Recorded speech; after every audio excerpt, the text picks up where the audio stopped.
Hallelujah. দ্বিতীয় কোরিন্থীয় 2 অধ্যায় 15 পদ।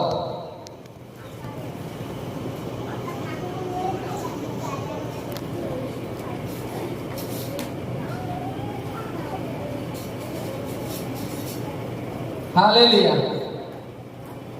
আমি 12 থেকে পড়ছি। দ্বিতীয় কোরিন্থীয় 2 অধ্যায় 12 পদ থেকে পড়ছি। হালেলুয়া।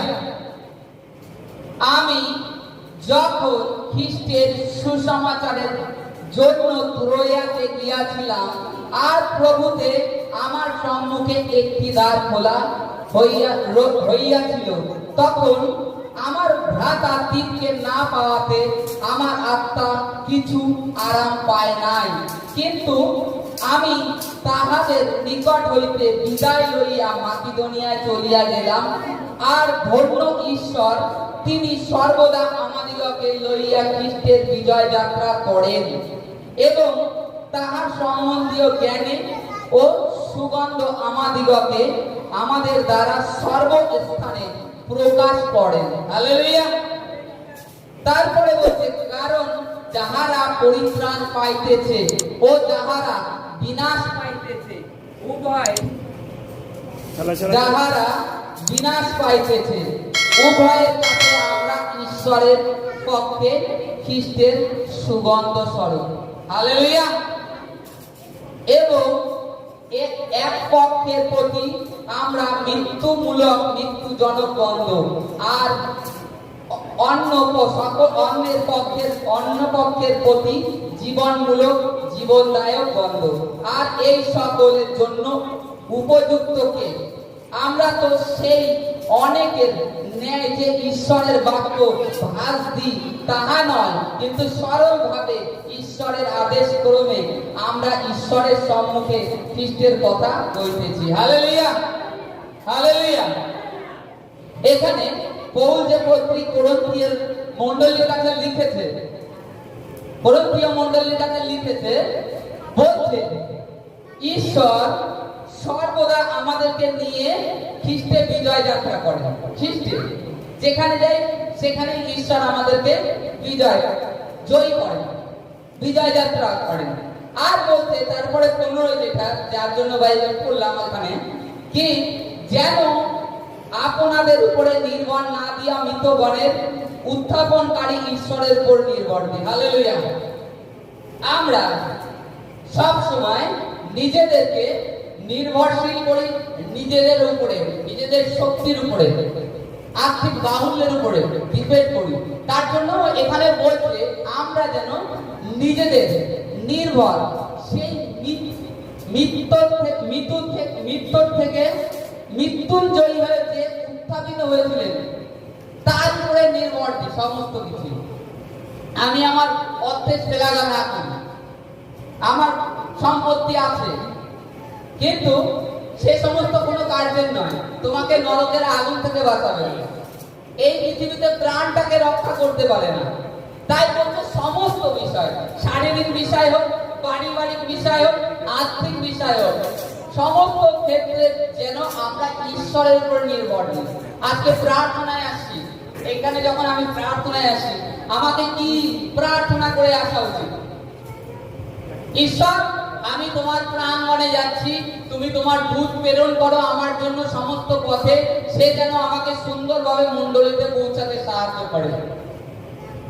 আমরা অনেকে আছে যখন বেরিয়ে যাই, কখনো ঈশ্বরকে ঘরের থেকে বেরোনোর সময় বলে বেরোই না। আমাদেরকে সদা সর্বদা ঈশ্বরে যখন নির্ভর দিই, তখন ঈশ্বর আমাদের সম্মুখে যা কিছু সংকট আছে সেটা দূর করে দেন তার দূতের মাধ্যমে। আগের দিনকে যখন আমি বাড়ি থেকে প্রার্থনা করে কালীপুর যাচ্ছিলাম, রাস্তায় বেরিয়েছি প্রার্থনা করতে। তা বেরোলে পরে বাঁটতে বাড়ি পার করে ওই যে সাধুদের বাড়ি আছে, চেনে হয়তো সাধুদের বাড়ি, ওই বাড়ির সামনেতে একখানা বস করে আমার সামনের থেকে ওইখান থেকে এত বড় একটা দাঁড়া বেরোলো, সাইকেলের সামনের চাকায় পড়লো। এবার আমি তো ভয় পেয়ে গেছি যে ওটা অন্য সব কিছু কিনা। তাহলে কোনা তুলতো। তা দেখছি সাপের গায়ে যখন সাপও ভয় পেয়ে গেছে, অত ইয়ে হয়ে গেছে, আর দেখলে আমি দাঁড়িয়ে গেছি ঢং করে। তাই ঈশ্বরকে ধন্যবাদ দিই, সাপটার গায়ের থেকে পুরো টপকে যায়নি। ঈশ্বর তার থেকে হয়তো একটা বিষয়দোষ না বলে অন্য কোনো সমস্যা হতো, কিংবা ওর মধ্যে টপকালে হয়তো আরো কিছু বেশি হতে পারত। তার চাকায় আমার টপকায়নি, উঠেছে গায়ে, ঘষে কিছুটা সরেও গিয়েছে। তাই ঈশ্বরকে ধন্যবাদ দিই, কারণ আমি প্রার্থনা করেই বেরিয়েছি যে ঈশ্বর তোমার ধন্যবাদ করি যে আমি যেখানে যাচ্ছি সেখানে তুমি তোমার দুধ প্রেরণ করো আর তুমি আমাকে রক্ষা করবে। তাই ঈশ্বর সর্বদা আমরা যখন ঈশ্বরের নির্ভর দিয়ে চলি, তখন ঈশ্বর সমস্ত মন্দের থেকে আমাদেরকে রক্ষা করেন। তারপরে দ্বিতীয়ত আরেকটু যাব নিচে 15।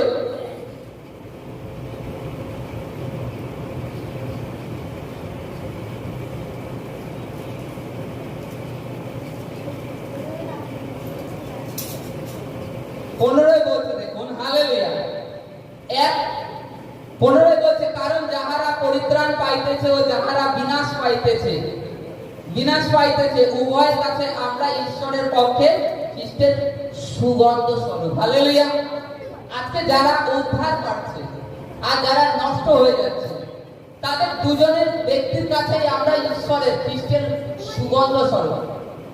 সে ঈশ্বর প্রভুকে জানলো কিংবা তাকে গ্রহণ করলো না, তা বলে তার কাছে সেই গন্ধ কিন্তু হারিয়ে যাবে না। মনে করুন এখানে যদি ওই মশা মারা ধূপ জ্বালানো হয়, সেই গন্ধটা সবাই একরকম পাবে, একজন ভালো মন্দ লোক সব একরকমই গন্ধ যাবে।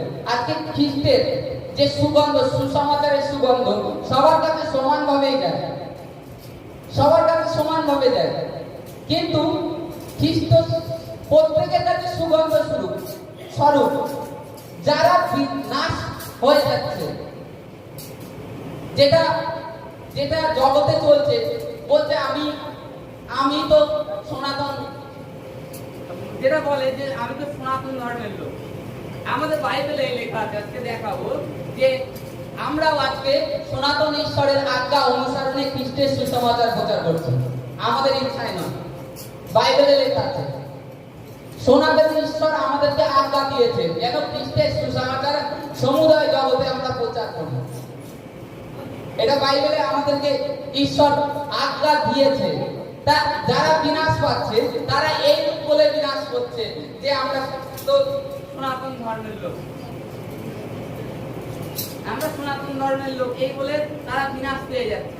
কিন্তু গন্ধ, ঈশ্বর যে খ্রিস্টের যে গন্ধ, সে তো সবার নাকে সমান লাগছে। আপনি যেরকম ঈশ্বরকে যিশুর সুসমাচার শুনে যিশুকে গ্রহণ করেছেন, আপনি উদ্ধার পেয়ে গেছেন। আর একজন আপনার পাশের বাড়ি একসাথে শুনে সে হয়তো আপনার থেকে সে বিনাশ নষ্ট হয়েছে, সে তার কাছেও ঈশ্বরের সুসমাচার গিয়েছে, তার কাছেও গিয়েছে।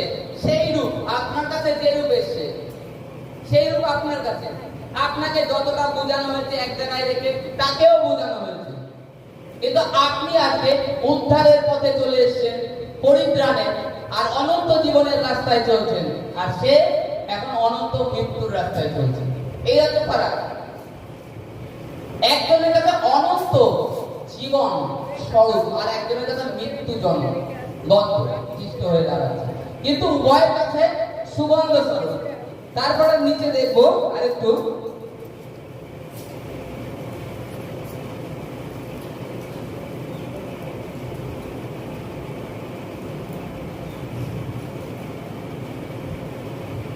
আর এই সকলের জন্য উপযুক্ত কে? আমরা তো অনেকের ন্যায় যে ঈশ্বরের বাক্য ভাস দিই তাহা নয়। হালেলুয়া। আমরা এর জন্য পবিত্র শাস্ত্র বাইবেলে উপযুক্ত কে?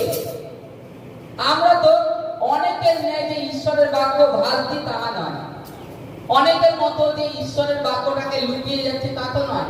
যেটা পবিত্র বাইবেল শাস্ত্রে আছে সেটুকু আমি কি বলছি, তার থেকে বেশি কি বাড়ি আমরা বলছি। এই কারণের জন্য এই যে মণ্ডলীতে আসা প্রত্যেক বিশ্বাসীকে পবিত্র শাস্ত্র বাইবেল দেওয়া হয়।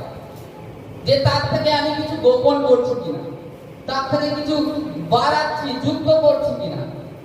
এই কারণে দেওয়া হয় যে তুমিও জানো ঈশ্বরকে, তোমারও অধিকার আছে, তুমিও জানো। তো আসুন দেখি আমরা রোমীয় অধ্যায় 16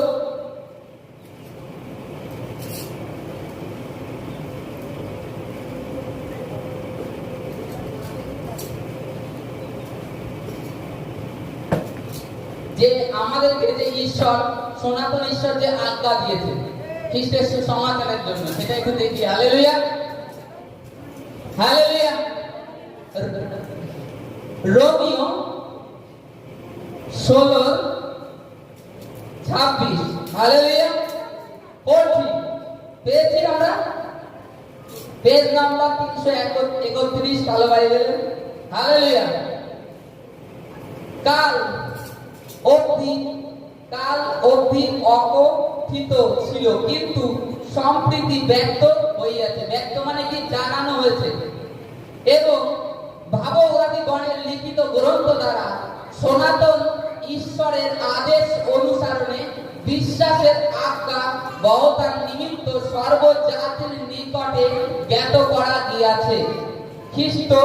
যীশু খ্রিস্ট দ্বারা সেই একমাত্র প্রজ্ঞাবান ঈশ্বরের গৌরব যুগ পর্যায়ে যুগে যুগে হোক। Amen, hallelujah. কি বলছে এখানে বাইবেলে? অন্য কিছু বলেছে? বাইবেলে কি বলছে এখানে? সনাতন ঈশ্বরের আদেশ। আজকে যে খ্রিস্টের সুসমাচারটা জগতে সারা পৃথিবীতে যেন ছড়াতে পারে, এটা কে আদেশ করেছে? সনাতন ঈশ্বর। যাকে আমরা ঈশ্বর পিতা পরমেশ্বর বলছি, সে আদেশ করেছে অলরেডি খ্রিস্টের সুসমাচার যেন সমুদায় জগতে আমরা প্রচার করি। আজকে খ্রিস্টের বিষয়ে আপনারা কতটুকু জানেন? এইটুখানি জানেন। খ্রিস্টের যদি পুরো জীবন চরিত্র দেখেন, আপনি হয়ে যাবেন। আজকে বাইবেলে কতটা লেখা হয়েছে? বাইবেল যদি লেখা হতো, বাইবেলে মানে এতটা বাইবেল হতো যে পৃথিবীতে কাগজ আর কালিতে ধরতো না খ্রিস্টের বিষয়, যদি লেখা হতো। আর আপনারও ক্যারি করা সম্ভব হতো না। অল্প কিছুটা লেখা হয়েছে। আমি আগের দিনকে কুরআন খুলেছিলাম। কুরআন খুলে কুরআনে মরিয়ম অধ্যায়, আমি যেহেতু শুনেছি, কিন্তু আমাকে কনফার্ম হতে হবে। মরিয়ম অধ্যায় বলে 19 অধ্যায় আছে। মরিয়ম মানে যীশু খ্রিস্টের মা, মরিয়মের নামে অধ্যায় আছে। আর যীশু খ্রিস্টের নাম ঈসা নবী বলে লেখা আছে, ঈসা নবী। আমি কুরআন খুললাম, কুরআন খুলে আমি সম্পূর্ণ ওই মরিয়ম অধ্যায়টা পুরো বললাম। আজকে যীশু খ্রিস্ট, আমরা জানি যীশু খ্রিস্ট গোয়ালঘরে জন্মগ্রহণ করেছে, বাইবেলে যেটুকুনি উল্লেখ করা হয়েছে, কিন্তু কুরআনে তার থেকে বেশি উল্লেখ করা হয়েছে। যীশু খ্রিস্ট জন্মানোর পর একটা বাচ্চা কতদিন লাগে কথা বলতে, মা বাবা বলতে? মিনিমাম 6 মাস, তার থেকে বেশি 8-10 মাস, 1 বছরই, মিনিমাম 1 বছরের নিচে কথা বলে না। যীশু খ্রিস্ট যে কুমারীর মায়ের পেটের থেকে যে জন্মগ্রহণ করেছেন, করার পরে তিনি তাকে যখন গ্রামবাসী দেখেছে, যোসেফকে তো বলে দিয়েছিল যে স্বর্গদূত এসে যে তুমি তোমার স্ত্রীকে গ্রহণ করো, অস্বীকার করো না। কিন্তু গ্রামের লোক তাকে ব্যভিচারী ধরেছিল। গ্রামের লোক যখন দেখতে এসেছিল যে যীশু খ্রিস্ট জন্মেছে, পুত্র জন্মেছে, কুমারী মেয়ে, তারা ব্যভিচারী হিসাবে ধরে নিয়েছিল। তখন মরিয়াম কি করছে? সোজা বাচ্চাকে যীশু খ্রিস্টকে বলে নিয়ে দেখিয়ে বলছে, এর সাথে কথা বলো, ওর সাথে কথা বলো। যিশুকে দেখিয়ে দিয়ে বলছে কথা বলো। আর যীশু খ্রিস্ট বলে এইটুখানি থাকতেই কথা বলেছে যে আমি ঈশ্বর থেকে এসেছি, বলে থাকাকালীন। এইভাবে কুরআনে লেখা রয়েছে। তাহলে যে ব্যক্তি ছোট একটুখানি থাকতে কথা বলে, সে কে হতে পারে? একটু কি আমরা ধারণা করি, ভাবতে পারি? কুরআনে আরো অনেক কিছু উল্লেখ করা আছে। বাইবেলে যীশু খ্রিস্ট আমরা দেখি এক জায়গায় গ্রামে গেলেন, একটা অন্ধ ব্যক্তিকে দেখতে পারলেন, অন্ধ ব্যক্তিকে দেখতে পেলেন। দেখতে পেলেন তো কি করলেন? তাকে মাটিতে থুতু দিলেন তিনি, তাই তো? থুতু দিলেন, কাদা করলেন, কাদা দিয়ে তার চোখে লাগিয়ে দিলেন, বললেন যাও শিলর সরোবরে গিয়ে ধুয়ে ফেলো। এর উদ্দেশ্য কি জানেন? যিশু খ্রিস্ট যে ঈশ্বর তার একটা প্রমাণ তাকে দিল। কি প্রমাণ জানেন? আদমকে কি দিয়ে তৈরি করেছিল? সেই একটা চিহ্ন প্রকাশ করলো ওখানে, যে মাটি দ্বারা আমি তোমাকে নির্মাণ করেছি, আর মাটি দ্বারাই তোমাকে ঠিক করলাম। থুতু দিয়ে মাটি কাদা করে নিয়ে তার চোখে লাগিয়ে দিল। এটা কেউ কি আমরা কখনো ভাবতে পেরেছি? আমরা কতটুকু জানি ঈশ্বর সম্বন্ধে? জানি না কিছু। ঈশ্বর এতটাই মহান, এতটাই মহান। আর আজকে অ্যাকচুয়ালি ঈশ্বর আমার মধ্যে পবিত্র আত্মা এতটা প্রেরণা দিচ্ছে বলবার জন্য, যে বলো, যখন আমরা ঈশ্বরের খোঁজের জন্য আরো আকাঙ্ক্ষিত তৃষ্ণিত থাকি, তখন ঈশ্বর ভরপুর করেন। আপনি ক্ষুধার্ত থাকবেন না, আপনার খিদে নেই, ঈশ্বর আপনাকে দেবে না। কে আপনি ক্ষুধার্ত নেই, আপনি যখন ক্ষুধার্ত থাকবেন আপনাকে ঈশ্বর করবে, দেবে, আপনাকে দিতেই থাকবে ঈশ্বর, আপনাকে তার বিষয়ে জানতে দেবে। আরো আজকে আরো অনেক কিছু আছে, সেগুলো নিয়ে এখন ঈশ্বর আমার থেকে বলে দিয়েছে অলরেডি, যে একবারে নয়, ধীরে ধীরে, যে কিভাবে ঈশ্বর আমাদেরকে যে সৃষ্টি করেছেন, আর তিনি যে এই উদ্ধারের কাজ করছেন, করে যাচ্ছে। আর আজকে সনাতন ঈশ্বর তিনি আদেশ আমাদেরকে করেছেন, তোমরা যাও গ্রামে গ্রামে সুসমাচার করো। আর আজকে আমরা যারা বিনাশ পাচ্ছে, তারাও কিন্তু সেই ঈশ্বরের সন্তান। তাদের কাছে খ্রিস্ট মৃত্যুজনক গন্ধ, তাদের কাছে কিন্তু খ্রিস্ট সকলের পক্ষে সুগন্ধ স্বরূপ। যারা বিনাশ পাচ্ছে, যারা উদ্ধার পাচ্ছে, সকলের পক্ষে সমান গন্ধ। কিন্তু যারা বিনাশ পাচ্ছে, তারা নিজেরা মনে করছে খ্রিস্টতে গেলে, যিশু খ্রিস্টকে যদি আমি যিশু খ্রিস্টের প্রার্থনায় যাই, যিশু খ্রিস্টের প্রার্থনায় আসলে আমার ধর্ম বদলে যাবে। এইটা আজকে বাইবেলে এক জায়গায় লেখা নেই যে এরা খ্রিস্টান, আর নিজেরা বলছে খ্রিস্টান আমরা। বাইবেলে লেখা আছে যে এক জায়গায় ফেরিস্তারা আরাধনা করত যিশু খ্রিস্টের, তখন তারা সেই গ্রামের কিছু লোক দেখে তারা বললো এরা খ্রিস্টান আরাধনা করে, এরা খ্রিস্টান। কিন্তু বাইবেলে যিশু খ্রিস্ট কি বলে গেছে? তোমরা সমুদায় জগতে যাও, সমুদায় জগতে যাও, সুসমাচার করো। আর প্রভু যিশু খ্রিস্ট যখন প্রার্থনা গিয়েছিলেন জেরুজালেম মন্দিরে, তখন যে গো মেষ কপর বিক্রি হচ্ছিল, তখন কি বলছিল? যে আমার পিতার গৃহকে দোষর গহ্বর করে তুলেছে, আর তার পিতার গৃহ কি? সর্বজাতির প্রার্থনা গৃহ। এইটাই বলেছিল। কিন্তু আজকে আমরা যিশু খ্রিস্টের প্রার্থনা করলে একটা ধর্মের মধ্যে টেনে নিয়ে যাই, যে এই জিনিসটাই টানবে, সেই ঈশ্বরকে এখনো জানে না, সেই ঈশ্বরকে জানে না। ঈশ্বর সকলকে, যিশু খ্রিস্ট এই পৃথিবীতে এসেছিলেন খ্রিস্টান ধর্ম স্থাপন করতে নয়, তিনি এসেছিলেন ঈশ্বরের সুসমাচারটা সঠিকভাবে পৌঁছানোর জন্য। সেটা যেন ভুল ব্যাখ্যা না করে, যেটা পুরাতন নিয়মে আগে পাদ্রীর পাল যে ছিল, যাজকরা ছিল, ভুল ব্যাখ্যা করে গরিব মানুষকে তো লুটতো, প্লাস তার সাথে সাথে অনেক কিছু ভয়, খালি ঈশ্বর এ করেছে, ঈশ্বর ও করেছে, ঈশ্বর তোমাকে মেরে ফেলবে, এই যে ভয় মানুষের মধ্যে ভয় ঢুকিয়েছে, সেইটা থেকে তাদেরকে বের করবার জন্য ঈশ্বর তার পুত্রকে পাঠালেন, পাপ থেকে উদ্ধার করবার জন্য। কারণ তারা কোনো বলি দ্বারা উদ্ধার পেত না। আজকে আমরা যে ঈশ্বরের আদেশ পেয়েছি, সনাতন ঈশ্বর, সেই ঈশ্বরের আদেশ অনুসরণে আজকে এখানে সুসমাচার করতে দাঁড়িয়েছি, আমাদের নিজের ইচ্ছায় নয়। আর ঈশ্বর তিনি আত্মা, তিনি আত্মা, বাইবেলে স্পষ্ট লিখছে যৌন আত্মায়। অনেকে যেটা আমরা দেখি ক্যাথলিকের মরিয়ামকে পূজা করা, এটা ঠিক না। আজকে মরিয়াম যিশু খ্রিস্টের মরিয়ামের পেটের থেকে এসেছে, কিন্তু মরিয়ামকে একবারও মা বলে ডাকেনি। এটা কি জানেন? বাইবেলে লেখা আছে কি বলেছে? হে নারী, তোমার সাথে আমার সম্পর্ক কি? কারণ সে ঈশ্বরের পুত্র। এই কারণের জন্য যেখানে দেখি যখন জেরুসালেমের মন্দিরে ছোট থাকতে প্রভু যিশু যখন ছোট ছিলেন, মন্দিরে যাচ্ছিলেন, সেখানে থেকে গিয়েছিলেন প্রভু যিশু খ্রিস্ট। তখন তার মা আর পিতা আবার খুঁজতে তাকে ডেকে যায়।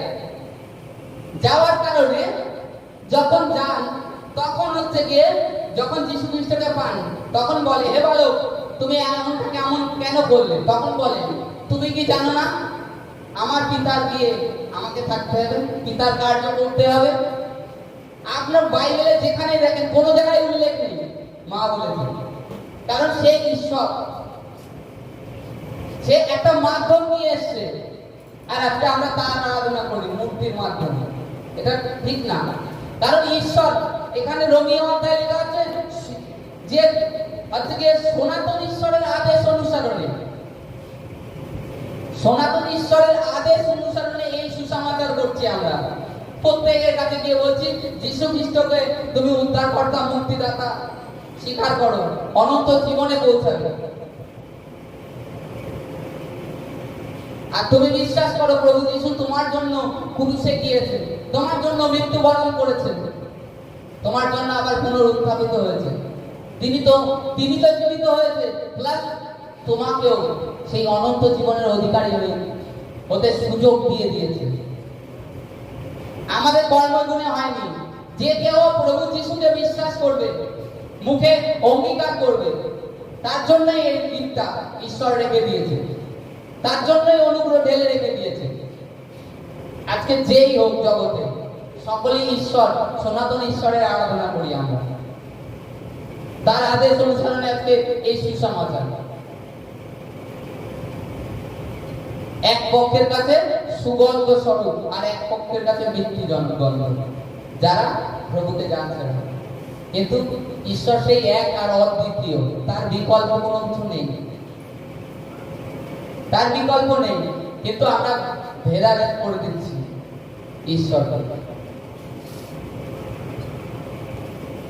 ঈশ্বরকে ভেদাভেদ করে দিয়েছি। ঈশ্বর এই, ঈশ্বর ও, ঈশ্বর এক, তার কোনো বিকল্প হয় না। আর সেই ঈশ্বরই আজকে আজ্ঞা দিয়েছে, সর্ব জাতির কাছে যাও, সুসমাচার করো। আর আজকে নিজেরা যে প্রভু যিশু খ্রিস্টের পথে চলতে থাকি, নিজেরা ভাবি আমরা খ্রিস্টান, একটা গর্ব করতে থাকি। খ্রিস্টান বলে কোনো কথা নেই। খ্রিস্টান একটা উপাধি দিয়েছিল, এটি অধ্যায়ে লেখা আছে। আন্তোকিয়াতে প্রার্থনা করছিল শিষ্যেরা, তখন সেই গ্রামের লোকেরা এসে উপাধি দিল, এরা খ্রিস্টের আরাধনা করে, এরা খ্রিস্টান। আজকে সেখান থেকে এই খ্রিস্টান নামটা চলেছে। আজকে প্রত্যেকে সনাতন ঈশ্বরের আদেশ অনুসরণে সনাতন ঈশ্বরের সন্তান আমরা। রোমীয় অধ্যায় 16-26 স্পষ্ট ভাবে বড় বড় অক্ষরে লেখা রয়েছে।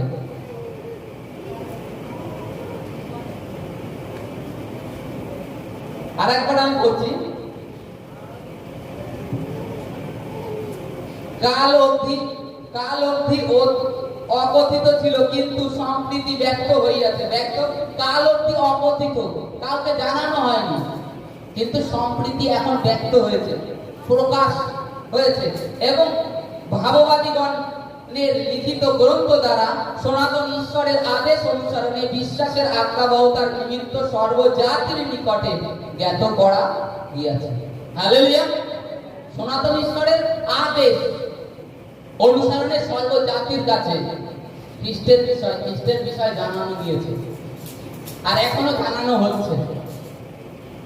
সেই কার্য চালু আছে যে প্রত্যেকে জানুক যে ঈশ্বর কি, সে সনাতন ঈশ্বর, তার আদেশ অনুসারে যিশু খ্রিস্ট দ্বারা সেই একমাত্র প্রজ্ঞাবান ঈশ্বরের গৌরব যুগ পর্যায়ে যুগে যুগে হোক। Hallelujah, hallelujah. এখানে বলছে যিশু খ্রিস্ট দ্বারা সেই একমাত্র প্রজ্ঞাবান ঈশ্বরের গৌরব যুগ পর্যায়ে যুগে যুগে হোক। যিশু খ্রিস্টের মাধ্যমে সেই ঈশ্বরের গৌরব যুগ পর্যায়ে যুগে যুগে হোক। আর আজকে সুসমাচার নিয়ে গেলে তুমি খ্রিস্টান, আমার বাড়িতে ঢুকবা না, এই ভুল ধারণা তাদের। আপনারা বাইবেল নিয়ে যাবেন, দেখাবেন যে দেখুন এটা কার কথা বলছে, কার কথা বলেছে। এখানে সনাতনী ঈশ্বর আদেশ করেছে, সেই কারণে সুসমাচার নিয়েছে, খ্রিস্টের সুসমাচার। তার পুত্রের উপরে বিশ্বাস করলে তোমার আর কোনো কর্মের প্রয়োজন নেই। কর্ম কি? কোনো বলি, পাপের জন্য কৃত্য করতে যেতে হবে, অনেক কিছু স্যাক্রিফাইস করতে হবে, সে সমস্ত কিছু করা লাগবে না। তার থেকে মুক্তি হবে, আর কিছুই না। আর অনন্ত জীবনের তুমি অধিকারী হবে তার পুত্রে বিশ্বাস করে। তারা ভ্রান্ত হয়ে আছে, তাদের কাছে সেই সঠিকভাবে সুসমাচার নিয়ে যাওয়া হয় না। আর কিছু কিছু লোক আছে যারা ঈশ্বরের বাক্যকে হেরজ্ঞান করে, না আমি এই করতে থাকি। তাই আজকে এই যে বাক্য প্রত্যেকে জানলেন, দেখলেন, এটা দেখাবেন যে এখানে কি বলেছে। দেখুন তো একটু, কেউ যদি বলে যে আমি এরকম এই ধরনের থেকে, তখন দেখাবেন যেটা কি বলছে। এখানে এখানে কি বলছে? ওই বললাম যারা বিনাশ পাচ্ছে তাদের কাছে খ্রিস্ট মৃত্যু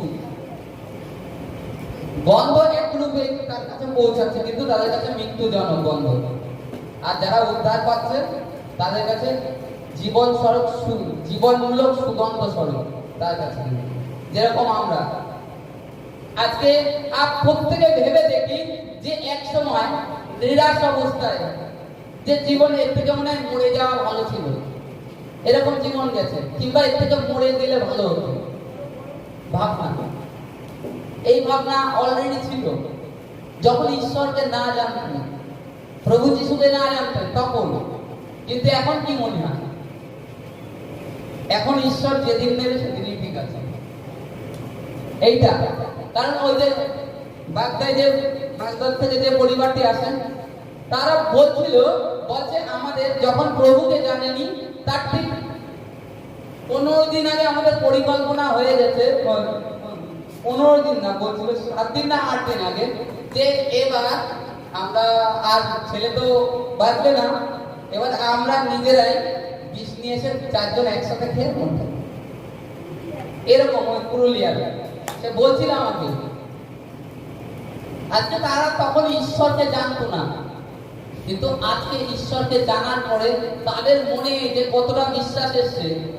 তারা বলতো যে আমার ছেলে, তারা শুনে এসছে ডাক্তার বলেছে সুস্থ হবে না, এখন কি বলে জানেন তাদের মুখের বাক্য? যে ঈশ্বর আজকে না করুন কালকে ওকে সুস্থ করবে। ঈশ্বরের প্রতিজ্ঞা।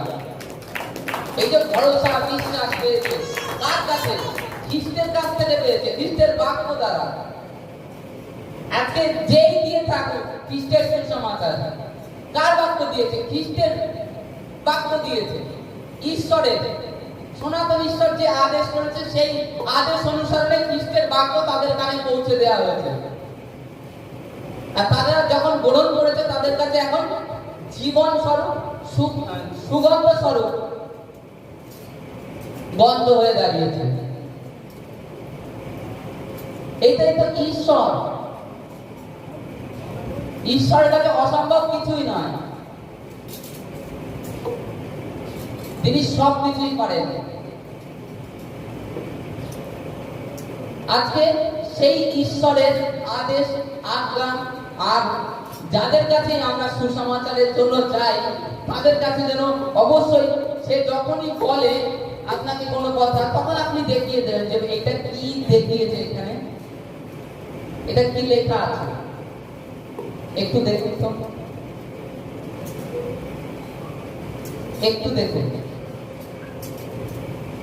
আমরা প্রত্যেকে এই জগতে ঈশ্বরের সন্তান, এটাই আমাদের পরিচয়। ঈশ্বর আমাদেরকে মনোনীত করেছে, এর থেকে বড় কিছু নয়। আর প্রত্যেককে ঈশ্বর এক একটা কাজ দিয়েছে, সেটা অবশ্যই যেন আমরা করি। সেই সুসমাচারের কাজ যাই হোক, সেটা যেন পৌঁছাতে পারি প্রত্যেকে। আজকে আমরা যে উদ্ধার পেয়ে গেছি তা নয়, আমাদের মাধ্যমে আরো আত্মাকে যেন বাঁচানো যায়, সেই কাজটাও যেন আমরা সম্পূর্ণ করি। একবার কেউ আমার উপরে, আমি সুসমাচার করতে গেলাম, বিরোধ করলো, অথচ আমি বাক্য জানি না বলে বলতে পারলাম না, চলে আসলাম না। আপনি বাক্য করুন, বাক্য জানুন, কারণ আমরা ঈশ্বরের বাক্য ভাগ দিচ্ছি না, লুকিয়ে যাচ্ছি না, সকলে প্রকাশ করছি। দেখান, বাক্য দিয়ে বুঝান, তাহলে তো আপনাকে নিজেকে বাক্য পড়তে হবে প্রচুর রূপে। আপনি যখন কারোর কাছে সুসমাচার নেবেন, আজকে যদি খালি ভাবেন যে আমি সুস্থ হব, আমি ভালো হব, হ্যাঁ ঈশ্বর ওটা করবে, কিন্তু আপনি যদি কাউকে সুসমাচার না করে থাকেন, একদিন দেখা গেল আপনার যদি একটু সুসমাচারের জন্য একটা কি 10টা প্রাণ আত্মা বাঁচত, উদ্ধার হতো, সে রক্তের দায় আপনাকে দিতে হবে। স্কেলে লেখা আছে স্পষ্ট হবে, কারণ আপনাকে প্রহরী নিযুক্ত করে দিয়েছে ঈশ্বর অলরেডি। আপনি সিকিউরিটি, দারোয়ান স্বরূপ, আপনি দারোয়ান স্বরূপ। আপনি যদি জ্ঞাত না করেন যে চোর এসছে, তাহলে চোর তো চুরি করে চলে যাবে, আর চোর চুরি করে বেরিয়ে গেল, আর এদিকে আপনি তো দাঁড়িয়ে রয়েছেন। এবার তারপরে কি তুমি চোরকে কেন ধরুন, কিংবা চোরকে কেন বলুন? আমাদেরকে ঈশ্বরের সুসমাচার কারোর জন্য লুকাবে, প্রত্যেকে যে যেটুখানি পারে অবশ্যই সেইটুখানি করবো। আর ঈশ্বরের আদেশ, সনাতন ঈশ্বরের আদেশ অনুসরণের যেটা এই কর্ম কাজ থেমে না থাকে। অবশ্যই ঈশ্বরের কাজ কখনোই থেমে থাকেনি, আর থাকবেও না। কারণ এইখানে যখন প্রার্থনা করেছিল, তখন কিছু লোক ওই আন্তরিয়াতে মানে যাজকরা মন্ত্রণা করছিল যে খ্রিস্টের সুসমাচার কি করে আটকানো যায়। তখন একটা যাজক উঠে বলে, যদি তোমরা এর বিরোধ করে থাকো, তাহলে যদি ঈশ্বর থেকে হয়ে থাকে, তাহলে তোমরা মহাপাপ করছো। কারণ ঈশ্বর থেকে হলে এটা কোনো মতে কমবে না, দিন দিন বাড়বে, বৃদ্ধি পেতে থাকবে।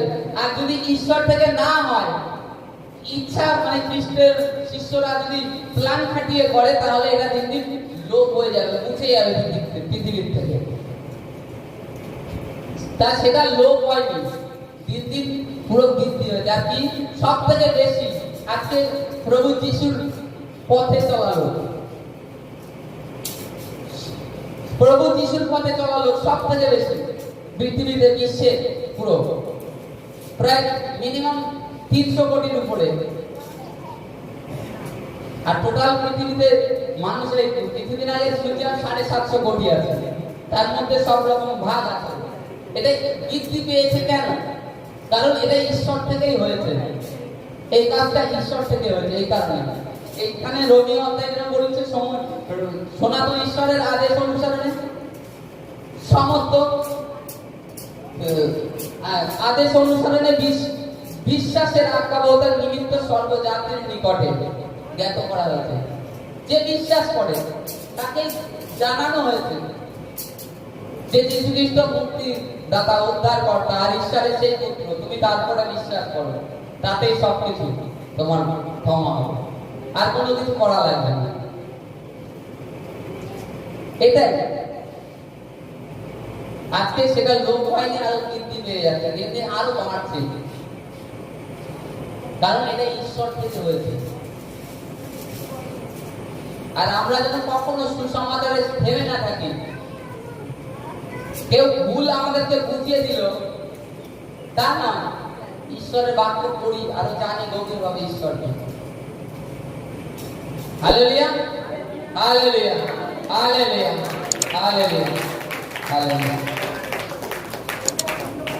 যাদের ধন্যবাদ আছে অবশ্যই তারা দিয়ে যাবেন।